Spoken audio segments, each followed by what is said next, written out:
देखो, तुम्हें पूरा हक है बड़े सपने देखने का, तो तुम देखना। तुम्हें पूरा हक है किसी अच्छे इंसान के साथ अपनी जिंदगी को आसान बनाने के लिए उसके साथ रिलेशनशिप में जाने का, तो तुम जाना।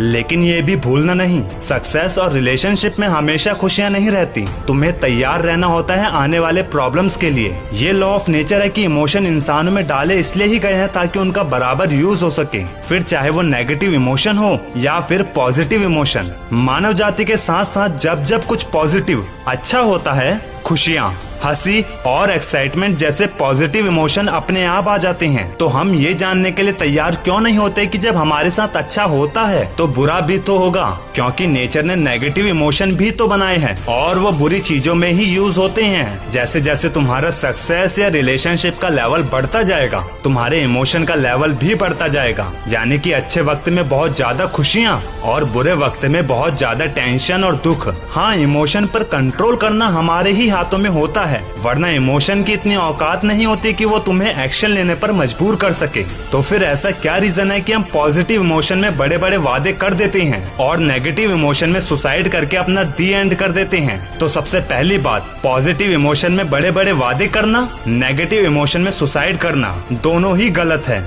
दूसरी बात, एक्शन हम इसलिए लेते हैं क्योंकि हमारा माइंड हमें आइडिया देता है। अच्छे इमोशन में अच्छे आइडिया, बुरे इमोशन में बुरे आइडिया, जैसे सुसाइड। एक कड़वा सच बताऊं, हमारा माइंड उतना भी अच्छा नहीं होता जितना हम उसे अच्छा मान लेते हैं। अगर ये हमें बहुत बड़ा इंसान बनाकर महलों में बैठा देता है, तो ये हमें पागल बनाकर पागल खाने में भी बैठा सकता है। अब सवाल ये उठता है कि इमोशन पर कंट्रोल इतना जरूरी है, तो उस पर कंट्रोल कैसे किया जाए? तुम जानते हो कि दुनिया को फर्क नहीं पड़ता तुम जी रहे हो या मर रहे हो, लेकिन वो तब तक नहीं पड़ता जब तक तुम उनके साथ कुछ शेयर नहीं करते। वरना मेरा यकीन मानो, दुनिया को हर किसी के काम में उंगली करने की बहुत आदत होती है। दोस्तों से, हाफ पार्टनर से अपनी बातें शेयर करो। माइंड धीरे धीरे ही सही डाइवर्ट जरूर होगा। एक ही चीजों के बारे में सोचते रहोगे तो डिप्रेशन में अपने आप चले जाओगे। और एक ही टेंशन के बारे में बार बार इसीलिए सोचता रहता है इंसान क्योंकि उसके माइंड डाइवर्ट नहीं हो रहा। शायद इसीलिए जो लोग मिस्टीरियस होते हैं वही ज्यादातर सुसाइड भी करते हैं, क्योंकि वो खुशियां तो बराबर शेयर करते हैं लेकिन अपनी टेंशन किसी के साथ शेयर नहीं करते।